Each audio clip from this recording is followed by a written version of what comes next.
पथ काफी अलग हो गए। वेगापंक जहरीली गैस जैसे क्रूर हथियारों के विकास का कड़ा विरोध करता था, लेकिन सीजर ने अपना शोध खुद जारी रखने पर जोर दिया। शोध केंद्र में मौजूद अन्य लोगों द्वारा दी गई चेतावनियों और रोकने की कोशिशों के बावजूद वेगापंक अंततः अपने धैर्य की सीमा पर पहुंच गया और उसने सीजर को बर्खास्त करने का फैसला कर लिया। क्रोधित होकर सीजर ने उस जहरीली गैस वाले हथियार को बलपूर्वक सक्रिय कर दिया जिसे वह विकसित कर रहा था, जिसके परिणामस्वरूप 2 वर्ष पहले पंख हैजर्ड में भीषण विस्फोट हुआ था। आसमान में एक मशरूम जैसा बादल छा गया, जिसने पंख हैजर्ड पर स्थित शोध केंद्र को तबाह कर दिया।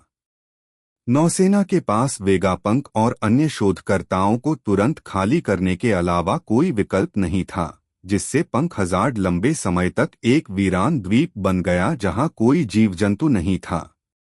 सीजर गैसोनोमी गैस फल का उपयोग करता होने के कारण जहरीली गैस के विस्फोट से बच गया, लेकिन अब वह नौसेना में वापस नहीं लौट सकता था। इस भयावह दुर्घटना के लिए मुख्य रूप से जिम्मेदार होने के नाते उसके पास दो फ्लेमिंगो के साथ मिलकर वेगापंक के शोध से चुराए गए पदार्थों के आधार पर कृत्रिम शैतान फल बनाकर शरण लेने के अलावा कोई विकल्प नहीं था। उसने मानव विशालीकरण पर अपना शोध जारी रखने के लिए बिगमा से धन भी स्वीकार किया। यह आदमी हमेशा वेगापंक के अनुसंधान पर सवार रहा था, फिर भी वह खुद को सबसे प्रतिभाशाली वैज्ञानिक मानता था। इन सभी कारणों और प्रभावों को सुलझाने के बाद ईशान ने अंततः राहत की लंबी सांस ली। शायद पंख हैजर्ड में हुए विस्फोट की वजह से वेगापंक को किसी दूसरे शोध केंद्र में स्थानांतरित कर दिया गया, जहां उन्होंने तथाकथित PX कृत्रिम हथियार कार्यक्रम शुरू किया। अज्ञात कारणों से अंकल कुणाल ने वेगापंक के शोध के लिए अपना शरीर भी स्वेच्छा से दे दिया। ईशान की सहज बुद्धि उसे बता रही थी कि वेगापंक एक निर्णायक व्यक्ति है। अब तक ईशान ने जो कुछ भी सीखा था, उसके आधार पर उसे यकीन नहीं हो रहा था कि वेगापंक सचमुच विश्व सरकार के प्रति वफादार है। आखिरकार, अगर वेगापंक ने सीजर को जहरीली गैस वाला हथियार मृतकों की भूमि बनाने से रोक दिया था, तो उसके लिए विश्व सरकार के लिए पैसिफिस्टा जैसे शक्तिशाली हथियार बनाना कोई मायने नहीं रखता था। यह याद करते हुए कि चाचा कुणाल ने उसे विशेष रूप से पैसिफिस्टा को नियंत्रित करने के लिए एक कुंजी दी थी, जिससे ईशान को उनमें से 3 पर नियंत्रण हासिल करने की अनुमति मिली, ईशान को एहसास हुआ कि क्रांतिकारी सेना पहले से ही वेगापंक के साथ किसी तरह के समझौते पर पहुंच गई होगी, और कुणाल संभवतः वह व्यक्ति था जिसने इसे सुविधाजनक बनाया था। जहां तक ड्रैगन द्वारा मैरी जॉयस में गुप्त रूप से घुसपैठ करने के पीछे की वजह का सवाल है, तो ईशान को यह बात ड्रैगन से ही सुननी होगी। हालांकि ईशान को शक था कि इसका संबंध किसी दिव्य ड्रैगन की पहचान चिप से हो सकता है जो उसे कभी मिली थी। क्या यह तथाकथित राष्ट्रीय खजाना हो सकता है? अगर ऐसा होता तो सिर्फ दो फ्लामिंगो की ही इसमें दिलचस्पी नहीं होती, रिवॉल्यूशनरी आर्मी की भी इसमें हिस्सेदारी हो सकती थी। लेकिन यह राष्ट्रीय खजाना आखिर है क्या? क्या यह सचमुच प्राचीन हथियार यूरेनस हो सकता है? जरा रुकिए। Uranus RT plan? क्या यह हो सकता है कि तथाकथित आरटी योजना कृत्रिम यूरेनस परियोजना का संक्षिप्त रूप है? ईशान हैरान था, क्या यह हो सकता है कि कार्तिक वास्तव में इस कृत्रिम यूरेनस परियोजना का उत्पाद है? ये क्या बकवास है? धिक्कार है, मुझे तो हमेशा से लगता था कि ये सेलेस्टियल ड्रैगन और विश्व सरकार की दुनिया पर कब्जा करने की कोई योजना है। अचानक पंख हैजर्ड के बारे में सोचते हुए ईशान को एक महत्वपूर्ण बात याद आ गई। अनुसंधान केंद्र में मूल गैस दुर्घटना 2 साल पहले हुई थी। उस समय तक आओकीजी और अकैनो के बीच फ्लीट एडमिरल पद के लिए लड़ाई नहीं हुई थी, जिसका अर्थ है कि पंख हैजर्ड बर्फ और आग के द्वीप में तब्दील नहीं हुआ था।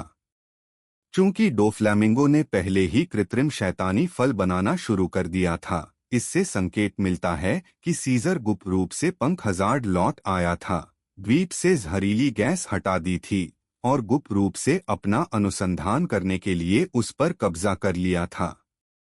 इसका मतलब था कि सीजर इस समय पंख हजार्ड पर था। क्या ईशान को पंख हजार्ड से मिलने जाना चाहिए? सही गलत मुझे यह मत बताना कि ईशान ने सुनहरे शहर से बचे हुए 2 शैतानी फल नहीं लिए। क्या लेखक उन्हें भूल गया? हालांकि सोचने के बाद ईशान को लगा कि शायद यह सार्थक नहीं होगा। अगर सीजर वहां होता भी तो शायद वह कृत्रिम शैतानी फलों पर अपना शोध जारी नहीं रख पाता। ड्रेसरोसा के आजाद होने और टोंटाटा जनजाति के अनोखे बागवानी कौशल के बिना डोफ्लामिंगो कृत्रिम शैतानी फल पैदा नहीं कर पाता, भले ही उसके पास सीजर के एसएडी तक पहुंच होती। ईशान को आश्चर्य हुआ कि वेगापंक ने अतीत में कृत्रिम शैतानी फल कैसे संश्लेषित किए होंगे। संभवतः उसे टोंटाटा जनजाति की मदद नहीं मिली होगी, जिसका अर्थ था कि वेगापंक की तकनीकें वास्तव में सीजर की तकनीकों से कहीं बेहतर थीं। सीजर वेगापंक के तरीकों को चुराकर कई बाधाओं से घिरा हुआ था। यहां से पंख हजार्ड तक जाने का मतलब होगा रेड लाइन की ओर वापस लौटना। न सिर्फ यह दूर था, बल्कि ईशान को यह भी लगा कि सीजर के लिए इतनी खास यात्रा करना ठीक नहीं है, इसलिए उसने यह विचार ठुकरा दिया। संभवतः एओकिजी और ईशान के बीच पहले हुई गंभीर चर्चा के कारण जहाज पर सन्नाटा छा गया था, क्योंकि ईशान इन मामलों पर विचार कर रहा था। थोड़ी देर बाद बैकारेट ने सावधानी से बोलते हुए ईशान से पूछा, यह सब सुनने के बाद ऐसा लगता है कि मेरे पास आपके दल में शामिल होने के अलावा और कोई विकल्प नहीं है ना? ईशान उसकी बात सुनकर अचंभित रह गया। उसने बैकारेट की तरफ देखा और फिर कैरिना की तरफ। उसे एहसास हुआ कि आओकिजी से बातचीत के दौरान वह वाकई इन दोनों की मौजूदगी के बारे में भूल गया था। हालांकि बैकारेट इस बारे में कुछ ज्यादा ही सोच रहा था। ईशान को यकीन नहीं था कि उसके और ऋतु के बारे में सब कुछ सुनकर उसे या कैरिना को कोई परेशानी होगी। ड्रैगन की बात करें तो एक मरीन के रूप में उसका अतीत विश्व सरकार के लिए कोई रहस्य नहीं था, इसलिए अगर उन्हें पता भी होता तो कोई फर्क नहीं पड़ता। ऐसा नहीं था कि वे इस जानकारी का इस्तेमाल बकवास करने के लिए करते। इसकी चिंता मत करो, ईशान ने सिर हिलाया। जैसा कि मैंने पहले कहा था, तुम या कैरिना रुकना चाहते हो या जाना, यह पूरी तरह तुम पर निर्भर है। यह सुनकर कैरिना को राहत मिली, जबकि बैकारेट ने सुनामी में डूबे गोल्डन सिटी की ओर देखते हुए आह भरी। अब मेरे पास और कहीं जाने के लिए जगह नहीं है। कृपया मुझे अपने दल में शामिल होने की अनुमति दें। हो सकता है आपको मेरी क्षमताएं उपयोगी लगें, इसलिए अगर मैं आपको वहां से निकालने के लिए कुछ कर सकता हूं तो कृपया मुझे बताएं, वरना शायद मैं उस सुनामी में डूब जाता। हे, आपका स्वागत है। बैकारेट की बातें सुनकर ईशान ने मुस्कुराते हुए कहा। नाना और रीजू ने एक दूसरे को देखा और फिर मुस्कुरा भी दिए। ये तो बहुत बढ़िया है, अब हमें शॉपिंग ट्रिप के लिए एक और साथी मिल जाएगा, रीजू ने कहा। राघव चौहान ने हंसते हुए कहा, हमारा कैप्टन अभी जवान है, उसे सुंदर लड़कियां पसंद आना स्वाभाविक है। मगरमच्छ ने सिगार का धुआं छोड़ा और हंसते हुए बोला, अगर उसे सुंदर लड़कियां पसंद नहीं हैं, तो क्या उसे हम बूढ़ों को पसंद करना चाहिए? इस टिप्पणी से जिक और अन्य लोग जोर जोर से हंसने लगे। राघव चौहान की इस हरकत से ईशान थोड़ा शर्मिंदा हुआ और कुरीना भी उसकी मस्ती में शामिल हो गई। उसने उसकी आस्तीन खींची और फुसफुसाते हुए पूछा, ईशान, इन सब हसीनाओं में से कौन मेरी होने वाली भाभी बनेगी? ईशान का चेहरा काला पड़ गया जब उसने हाथ बढ़ाकर उसके बालों को बिखराकर एक चिड़िया के घोंसले में डाल दिया। छोटी सी बदमाश, इन सब की चिंता मत करो, जब सब हंसी मजाक कर रहे थे, तभी उनकी नजर क्षितिज पर एक जहाज पर पड़ी। वह टेसोरो की दिशा से आया था। रीजू, जिसकी नजर तेज थी, ने झट से उस जहाज के डेक पर किसी को खड़ा देखा और चौंककर बोला, वह व्यक्ति बिल्कुल ड्रैगन जैसा लग रहा है। सब लोग चुप हो गए और गौर से जहाज को करीब आते हुए देखने लगे। जब वह काफी करीब आ गया तो ईशान देख पाया कि ड्रैगन के अलावा डेक पर कई और भी लोग थे। चूंकि ये लोग ड्रैगन के साथ थे, इसलिए संभवतः वे क्रांतिकारी सेना के सदस्य थे जो गोल्डन सिटी में छिपे हुए थे। जैसे ही जहाज उनके पास पहुंचने वाला था, डेक पर खड़ा ड्रैगन हल्के से हवा में उछला और नौसेना के जहाज पर उतरा जहां ईशान और अन्य लोग थे। चालक दल के कई सदस्य इस महान व्यक्ति को पहली बार देख रहे थे और जब वह उनके जहाज पर चढ़ा तो वे सहज रूप से अपनी आवाज धीमी करने से खुद को नहीं रोक सके। ड्रैगन पहले ही अपनी सामान्य पोशाक में वापस आ चुका था, गहरे हरे रंग का लबादा पहने हुए।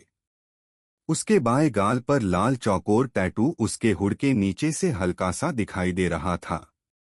ड्रैगन, आओकी ने उसे देखते ही जटिल स्वर में कहा, मुझे लगा था कि तुम इस जहाज पर आ सकते हो। कुजान, बहुत दिनों बाद मिले। ड्रैगन ने आओकी का अभिवादन करते हुए मुस्कुराते हुए कहा और अपना हुड नीचे खींचकर अपने बालों की जंगली अयाल को दिखाया जो हवा में धीरे धीरे लहरा रही थी। ईशान के लिए ड्रैगन की आवाज वैसी ही थी जैसी वर्षों पहले थी, अपरिवर्तित, अभी भी गहरी और शक्तिशाली। उनके शब्दों और उनकी निगाहों से यह आभास हो रहा था कि उनके सामने खड़ा व्यक्ति अडिग संकल्प वाला व्यक्ति है। मुझे उत्सुकता है, तुम्हें गोल्डन सिटी में क्या लाया है? आओकी ने पूछा। मुझे शक है कि तुम यहाँ सिर्फ टेसोरो के लिए मुसीबत खड़ी करने आए हो। हालांकि ड्रैगन मुस्कुराया और बोला, ऐसी बातें क्यों पूछ रहे हो? क्या तुम मुझे पकड़ना चाहते हो? मत भूलना, अब तुम मरीन एडमिरल नहीं रहे। मेरी तरह हम दोनों ने नौसेना छोड़ दी है। नहीं, मैंने नौसेना को धोखा नहीं दिया है, आओकी ने अपना बचाव करते हुए कहा। विश्व सरकार की नजर में आप हैं, ड्रैगन ने दृढ़ता से जवाब दिया। आओकी एक पल के लिए चुप हो गए, फिर एक कड़वी मुस्कान के साथ सिर हिलाया। शायद तुम सही हो। ड्रैगन और आओकी के बीच बातचीत सुनकर किसी और की हिम्मत नहीं हुई। एक तो पूर्व एडमिरल था और दूसरा रिवॉल्यूशनरी आर्मी का नेता। इस स्तर की बातचीत बाकियों की पहुंच से बाहर थी। सूर्या सिगार का कश लगाते हुए दोनों बाहें क्रॉस करके ड्रैगन को देख रहा था। उसे अच्छी तरह याद था कि ड्रैगन एक बार लॉकडाउन में आया था और स्ट्रॉ हैट ललित को पकड़ने की उसकी कोशिश नाकाम कर दी थी। आओकी को अवाक छोड़कर ड्रैगन आखिरकार ईशान की ओर मुड़ा और बोला, ईशान, मुझे माफ करना। मैं तुम्हें पहले ही ढूंढने वाला था, लेकिन किसी तरह मुझे अप्रत्याशित रूप से खोज लिया गया। ईशान एक पल के लिए उलझन में पड़ गया। उसे तुरंत समझ नहीं आया कि ड्रैगन का क्या मतलब है। फिर अचानक उसे समझ आया। अरे हाँ, ड्रैगन का पता तो बैकिन ने ही लगाया था। लेकिन अब जब वह बुढ़िया भालू के खिलौने में बदल चुकी थी और उसके अस्तित्व के सारे निशान मिट चुके थे, तो ड्रैगन को भी ठीक से याद नहीं आ रहा था कि उसे कैसे खोजा गया था। तुम आओकी और सूर्या दोनों ने आश्चर्य से ईशान की ओर देखा, फिर ड्रैगन की ओर। ये क्या बकवास है? ये बोलने का जाना पहचाना तरीका क्या है? ड्रैगन वास्तव में ईशान को जानता है। यह बात करने की जगह नहीं है। मेरे साथ आओ, ईशान ने आओकी और बाकियों के चेहरे पर हैरानी भरे भाव देखकर कहा। कुछ सोचने के बाद उसने राघव चौहान और बाकियों को आवाज दी, फिर अपने पंख फैलाए और आसमान में उड़ गया। राघव चौहान ने अपनी शक्तियों का इस्तेमाल करके ड्रैगन हंटर पायरेट्स के सदस्यों को हवा में उछाल दिया, जिसमें बैकारेट और बाकी नकदी से भरे सोने के बक्से भी शामिल थे। फिर उसने ड्रैगन से पूछा, क्या कोई मदद चाहिए? जरूरत नहीं, मैं उड़ सकता हूँ, ड्रैगन ने जवाब दिया, एक पैर से लात मारते हुए और मूनवॉक की मदद से खुद को हवा में उछालते हुए ईशान के पीछे पीछे।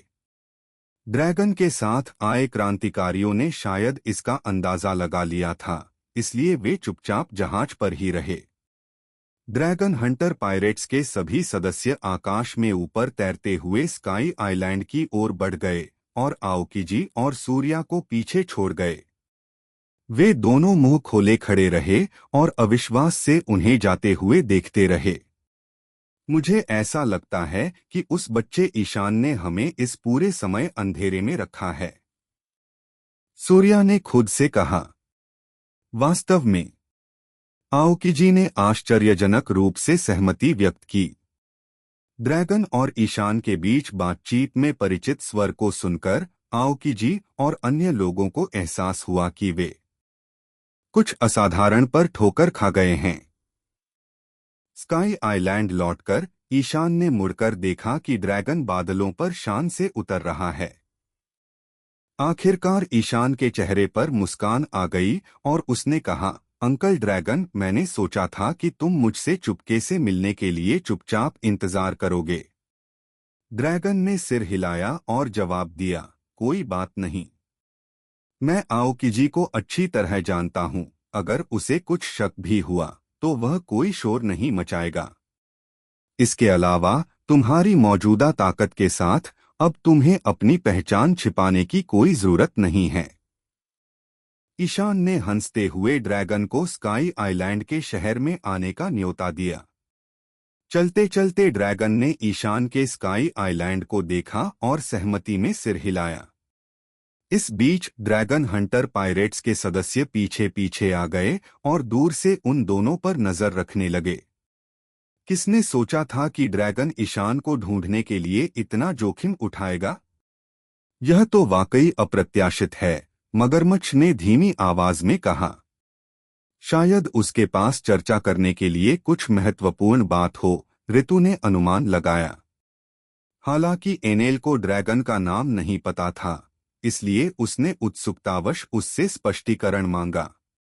नाना और वुलनाट ने गर्व महसूस करते हुए एनेल को समझाया कि ईशान के साथ चल रहा व्यक्ति कोई और नहीं बल्कि क्रांतिकारी सेना में उनका असली नेता है।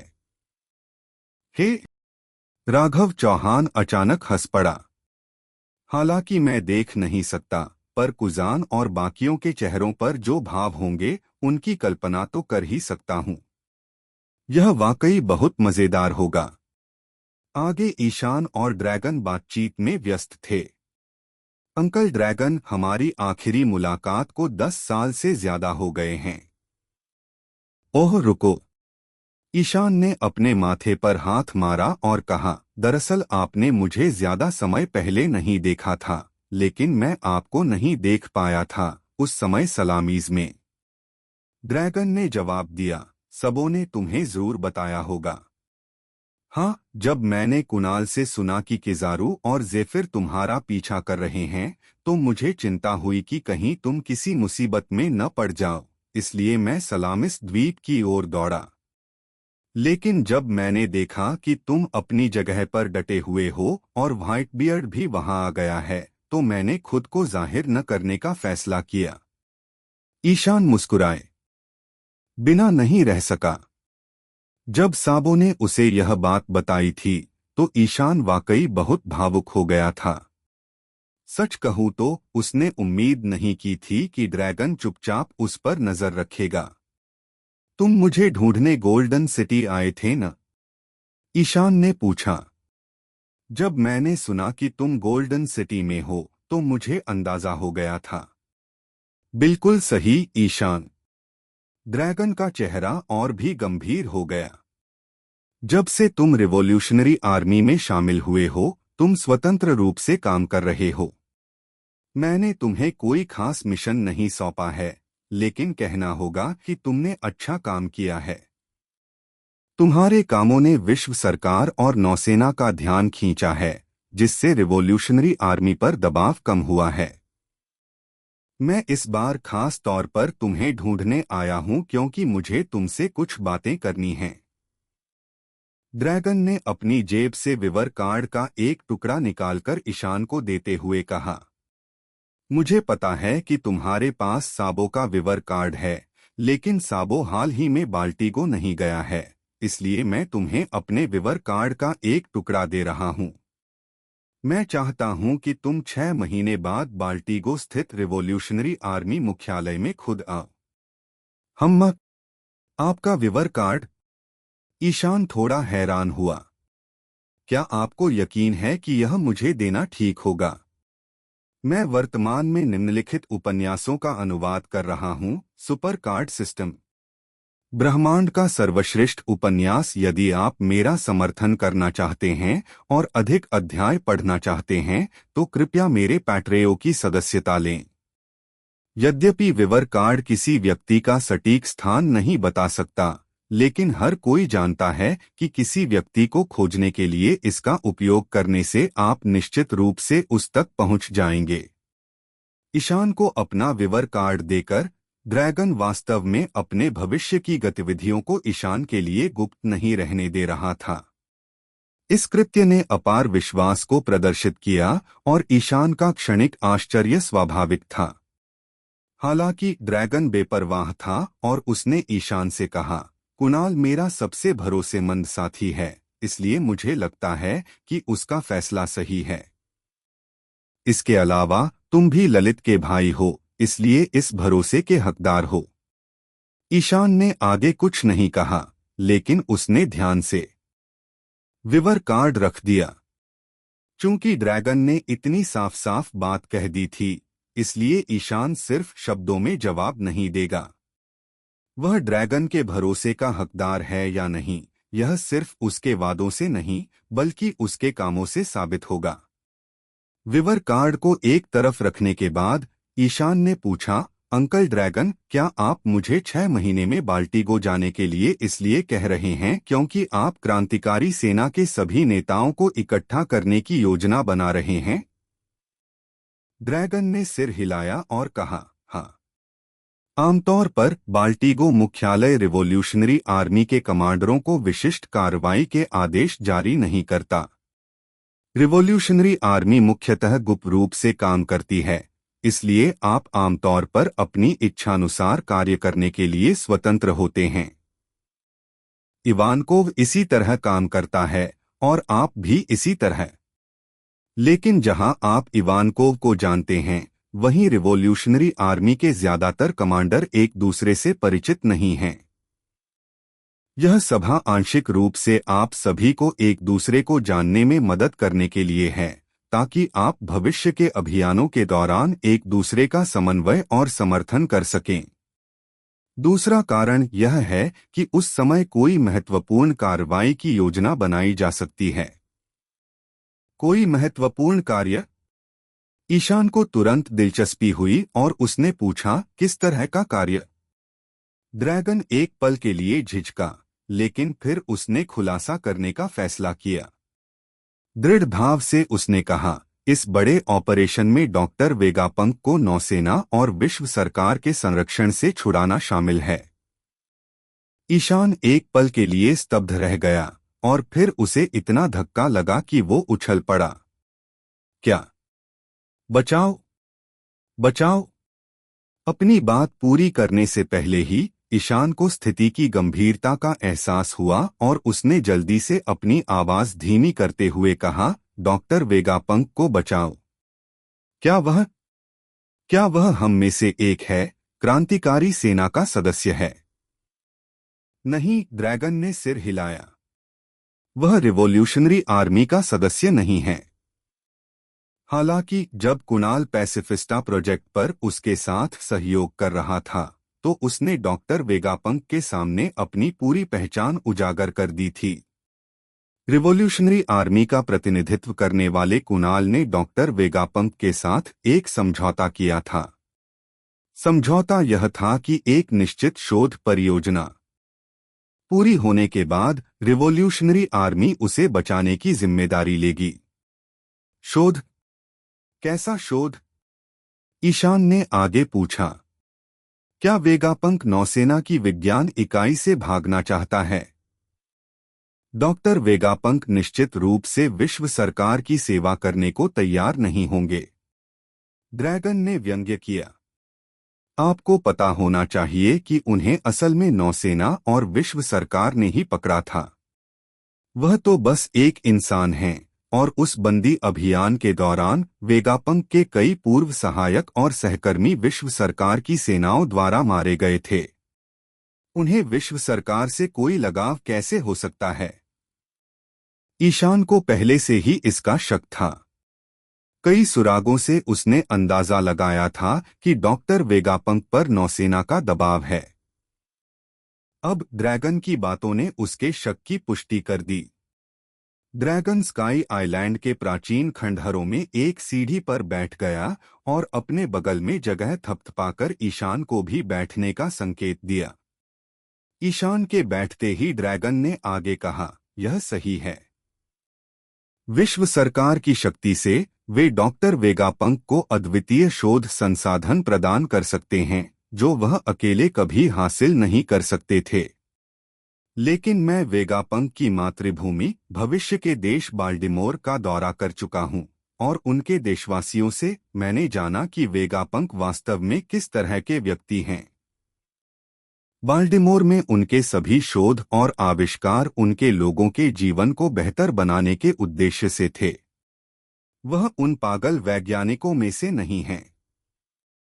हालांकि विश्व सरकार उन्हें शोध संसाधन प्रदान करती है, लेकिन उनकी कई शोध मांगे वेगापंक की इच्छा के विरुद्ध हैं, जिनमें पैसिफिस्टा परियोजना भी शामिल है।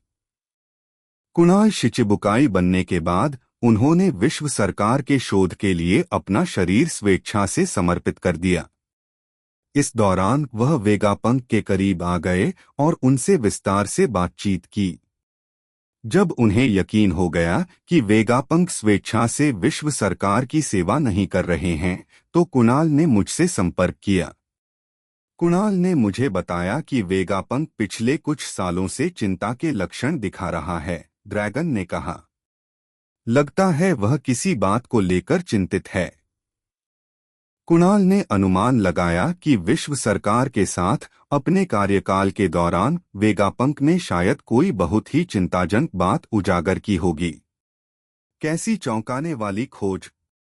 ईशान ने उत्सुकता से पूछा। मुझे नहीं पता, ड्रैगन ने सिर हिलाते हुए जवाब दिया। डॉक्टर वेगापंक ने कभी किसी को यह बात नहीं बताई। हालांकि पैसिफिस्टा प्रोजेक्ट पर काम करते हुए ऐसा लगता है कि वे गुप्त रूप से एक और शोध भी कर रहे थे।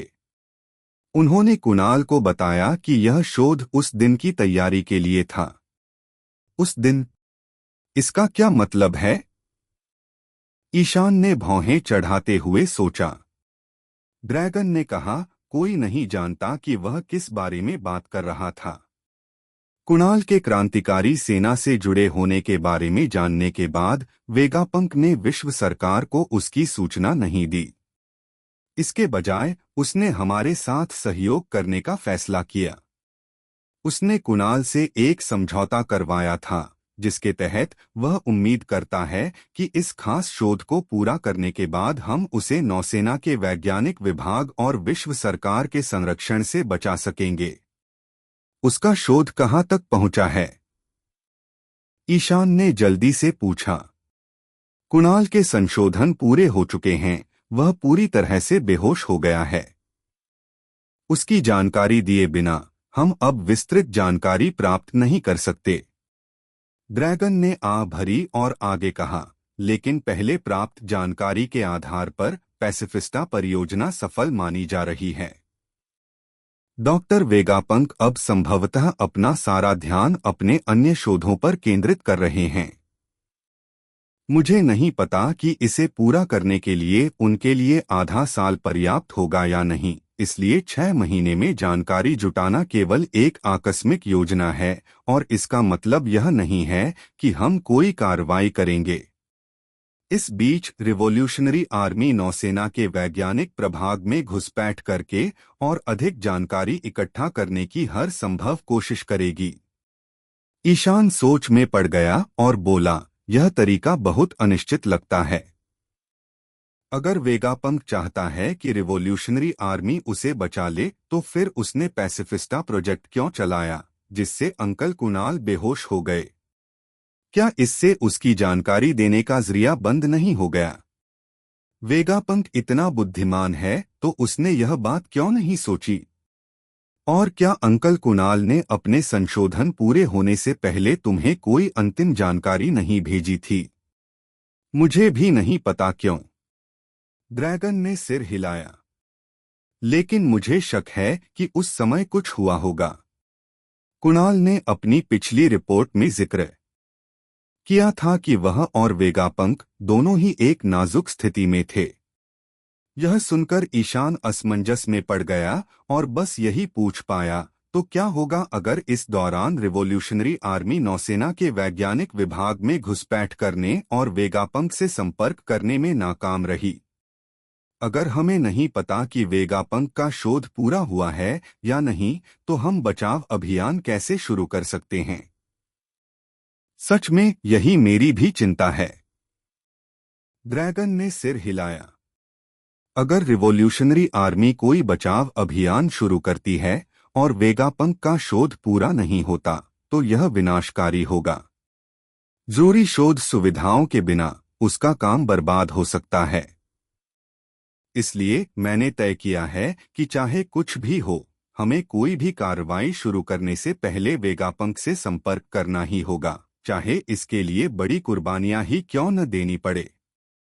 मुझे लगता है ज्यादा सावधानी से आगे बढ़ना ज्यादा समझदारी होगी, ईशान ने भौहें सिकोड़ते हुए कहा। वेगापंक चाहे कितना भी बुद्धिमान क्यों न हो, कोई भी शोध परियोजना सिर्फ आधे साल में पूरी नहीं हो सकती। मेरा सुझाव है कि समय सीमा बढ़ा दी जाए, शायद इसे 2 साल तक बढ़ा दिया जाए।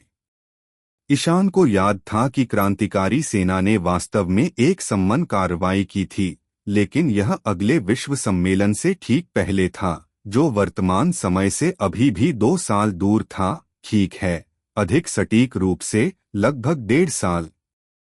लेकिन अब यह बुलावा आगे बढ़ चुका था। ईशान को यकीन नहीं था कि यह उसके अपने प्रभाव के कारण था, लेकिन उसके अंतर्ज्ञान ने उसे बताया कि ड्रैगन का वर्तमान समय शायद आदर्श नहीं है। यदि मूल समय रेखा में क्रांतिकारी सेना को बुलाने का उद्देश्य विश्व सम्मेलन के दौरान वेगापंक को बचाना भी था, तो इससे यह पता चलता है कि वेगापंक का अनुसंधान कम समय में पूरा नहीं हो सकता था। मैं वर्तमान में निम्नलिखित उपन्यासों का अनुवाद कर रहा हूँ। सुपर कार्ड सिस्टम, ब्रह्मांड का सर्वश्रेष्ठ उपन्यास। यदि आप मेरा समर्थन करना चाहते हैं और अधिक अध्याय पढ़ना चाहते हैं, तो कृपया मेरे पैट्रेयो की सदस्यता लें। हालांकि ईशान की चेतावनी के जवाब में ड्रैगन ने अपना सिर हिलाया और कहा, हो सकता है आप सही हों, लेकिन कुणाल द्वारा दी गई जानकारी खोने के बाद हम वेगापंक की स्थिति के बारे में पूरी तरह से अनजान रहे हैं। भले ही यह जोखिम भरा हो, हमें आगे बढ़ना ही होगा। वेगापंक क्रांतिकारी सेना से इस स्तर की प्रतिबद्धता के लायक है। यह कहते हुए ड्रैगन ने ईशान की ओर देखा और कहा, शायद तुम्हें पता न हो, लेकिन कुणाल ने एक बार बताया था कि डॉक्टर वेगापंक भी डेविल फ्रूट खाते हैं। और उन्होंने जो फल खाया है वह दुनिया का सबसे कीमती डेविल फ्रूट है। क्या? ईशान को लगा कि ड्रैगन का आज का हर खुलासा पिछले वाले से भी ज्यादा चौंकाने वाला था।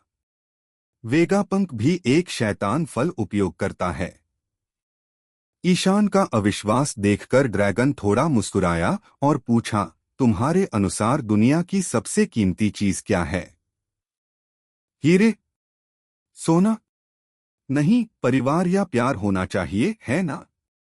ईशान ने मुंह बनाते हुए जवाब दिया।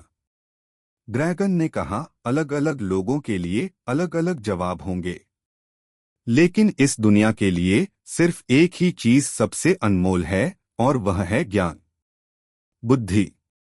तुम्हारा मतलब है?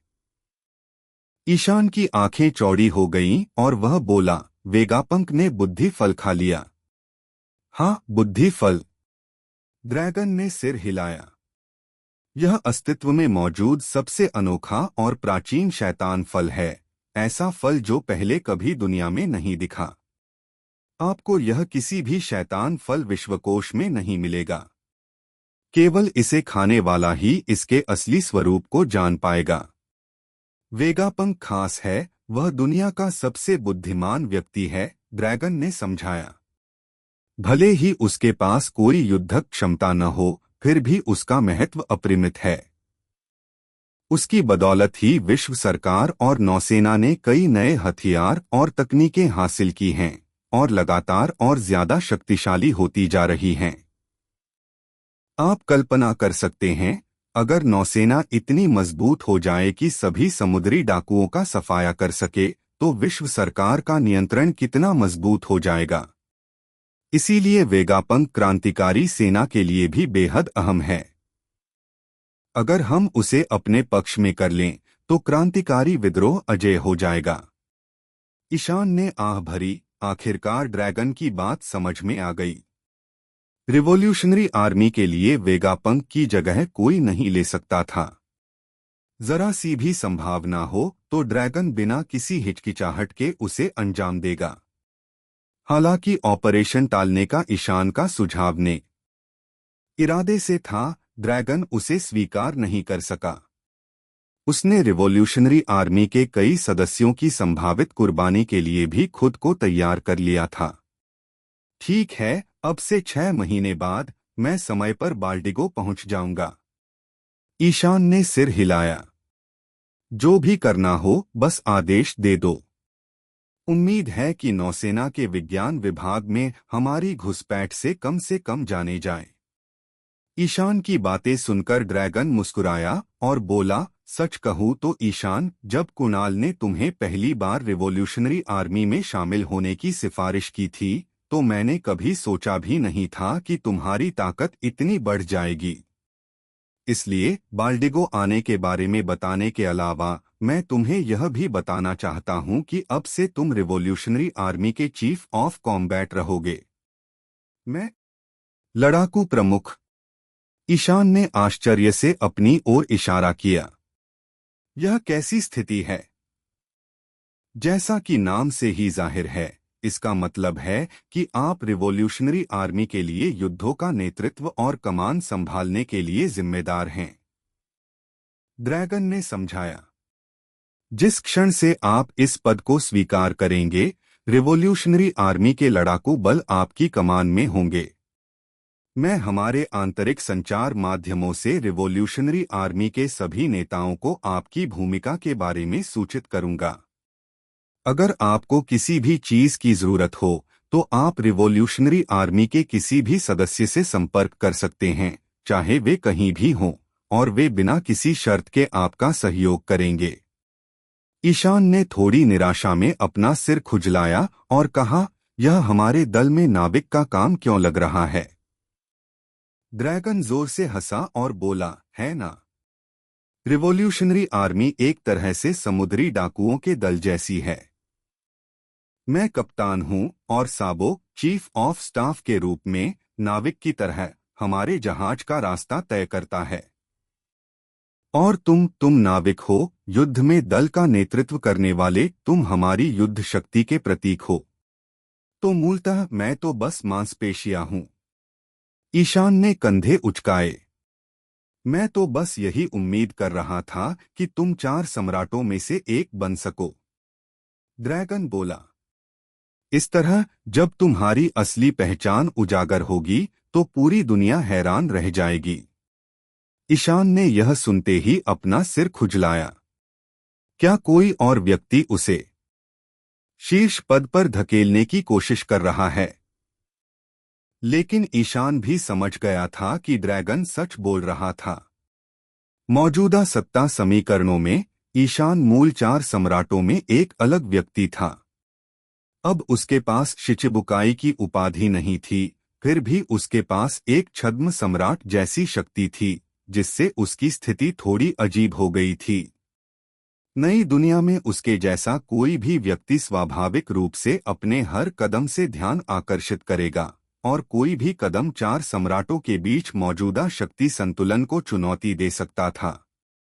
व्हाइटबर्ड और रेड हेयर्ड शरद से निपटना आसान था क्योंकि उनके ईशान के साथ अच्छे संबंध थे और वे उसे बर्दाश्त कर सकते थे। लेकिन असली खतरा बिग मा पायरेट्स और बीस्ट्स पायरेट्स थे।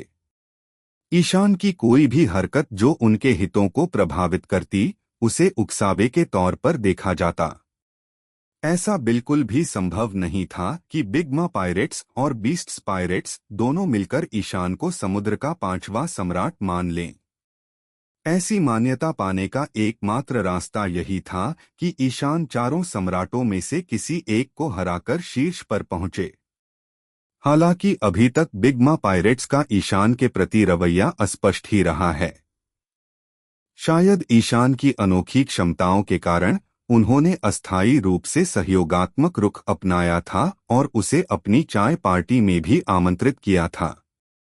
दूसरी ओर बीस्ट्स पायरेट्स की कहानी अलग थी।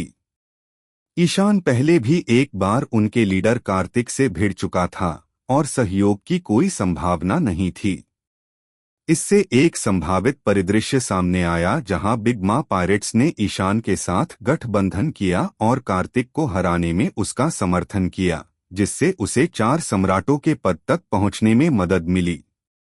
यही वजह थी कि ईशान ने चाय पार्टी में कार्तिक को स्वीकार किया था। कार्तिक और बिग मा दोनों से अकेले लड़ने के बजाय अगर बिग मा पायरेट्स उसके साथ होते और दोनों मिलकर कार्तिक से लड़ते तो ज्यादा अच्छा होता।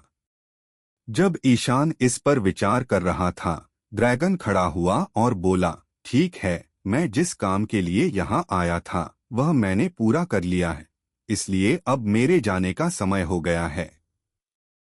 अंकल ड्रैगन, ईशान ने कहा, मैं आपको जाने से नहीं रोकूंगा, लेकिन जाते समय कुछ पैसे जरूर ले जाना। आपकी और कुजान व बाकी लोगों की मदद से हम टेसोरो की तिजोरी पर छापा मारने में कामयाब रहे, वहां बहुत सारा पैसा है।